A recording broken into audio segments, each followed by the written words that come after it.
Hey y'all, it's Handmaiden. This is going to be a long one, so you need to grab a cup of coffee or a cup of tea.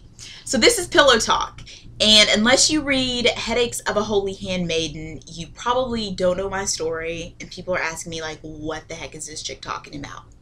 So I'm going to try to, in 10 minutes, tell you my story and why I am video blogging and writing what I'm going through. So in 2002, at the age of 22, I married a phenomenal, creative, talented music minister. His parents pastored a church in Dallas. I was about to graduate Bible college, and this man was everything that God could have sent me, all wrapped up. I'd ask God for specifics. This man was the evidence of these specifics, and it was good. It was good. He was my best friend. We had been friends for a couple years, and our relationship just progressed, and he was the one. So we get married. We're going to fast forward now to 2003. I am studying at the Ohio State University main campus library, and there is a piece of paper I find wadded up in my backpack, and I'm like, what the heck is this? So I open it up, and my whole life unfolds. Basically, my fabulous husband tells me he has been in homosexual adultery for the whole year that we've been married. My whole life is shattered. I'm like, what? Anyway, we go to the elders at the church to get the help that we need, and this begins our process of healing and rebuilding. However, it seemed like the help just really wasn't there, and it was because the experience of walking through something like that and being able to be open about adultery and infidelity just wasn't shown to us. Of course we went, the prayers, the laying on of hands, but when we would leave, we would always still leave damaged. And so we would try to walk in this fog of spirituality that, God was just going to work it out. It was just all going to work out. And we didn't put a lot of personal effort into developing ourselves and really finding out how we could rebuild and create a solid foundation of truth. So moving forward over the next about 5 years, we always had cycles. We would go about 6 months, he would fall. About 6 months and another fall. And it would always seem like my heart would just flatline.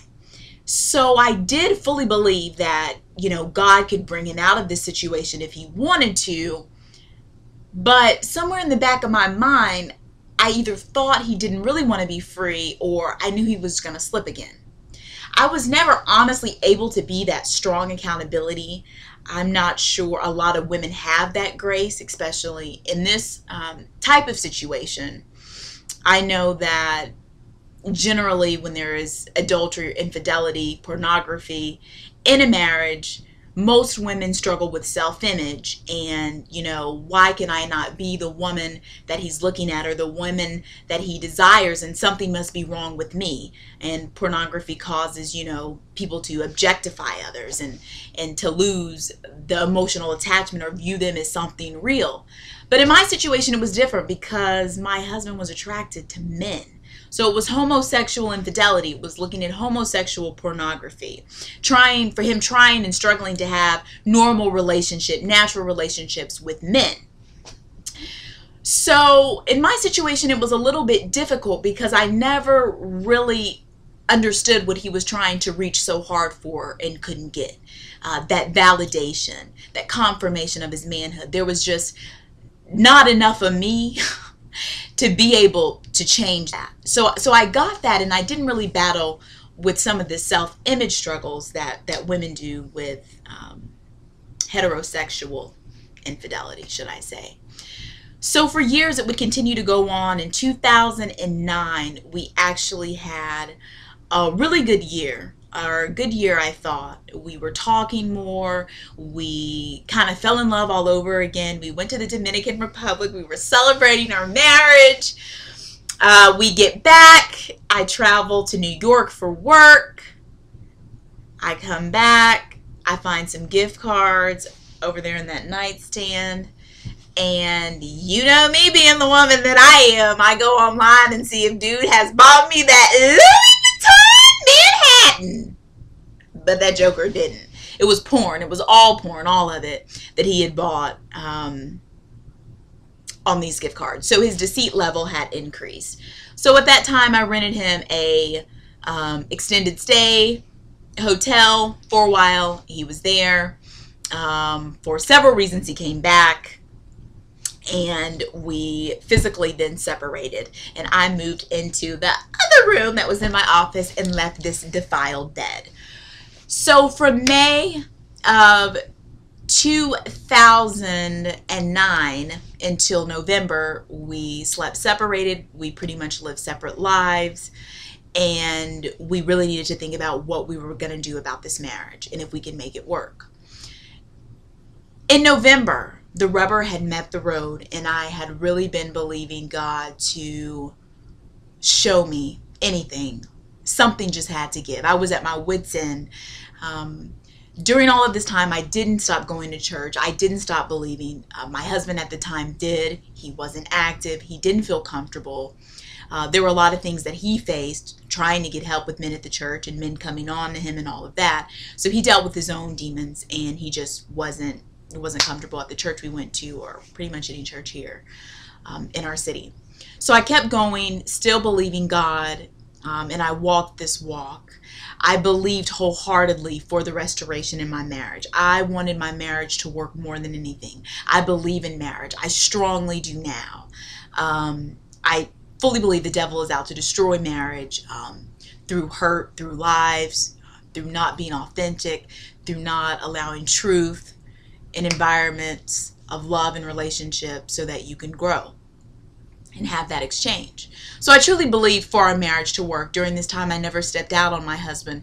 I never thought about another man. I never shared my story. For 6 years, we lived in isolation. Our friends didn't know what was going on. People didn't really often come to visit us. We stopped traveling together because it was too difficult. And we were just living in this pit and this lie. And it was getting larger and larger and larger. November, the rubber had met the road, and I asked him to move out. 2 months later, we would be divorced in January. And I have celebrated now 6 months of being divorced. So I don't have any wonderful books. I don't have fancy, eloquent things to tell you about marriage or about divorce. The only thing that I'm doing with Headaches of a Holy Handmaiden and these video blogs is capturing the true, real, authentic feelings that I'm experiencing right now. So I will remember this time. This is so vital in my recovery. So what I can share with you is that God does show up. I felt like I was gonna die. I didn't want to go on. I was numb. I didn't have any hope. Everything that I believed was challenged. My situation had changed, and I was trying to hold on and believe that my theology wouldn't, and it hasn't. So I can prove to you that God is not a liar, and if you turn around, he's right there, and he's always your strength.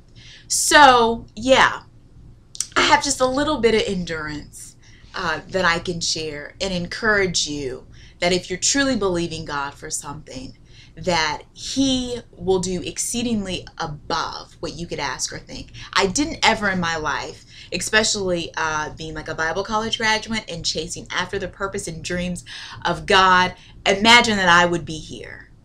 And that my life would be like this. And I'm turning 30 this year. And I'm like, what the freaking heck? But this is my life that God has given me. And so I'm going to use my uniqueness, my vulnerability, to share with others and to really reach out to those who have a post-salvation wound and to let you know that everything that you went through matters. And you don't need anyone to validate that. But if you turn it over to God, he can really show up. And I know that we think we have to have big speech and lots of words, but really, sometimes reaching is laying up in your bed looking at the ceiling, or crying, tears streaming down your face, saying, God, are you even real? That's reaching. So I'm Handmaiden. That's my story. And as always, I'm going to keep you updated.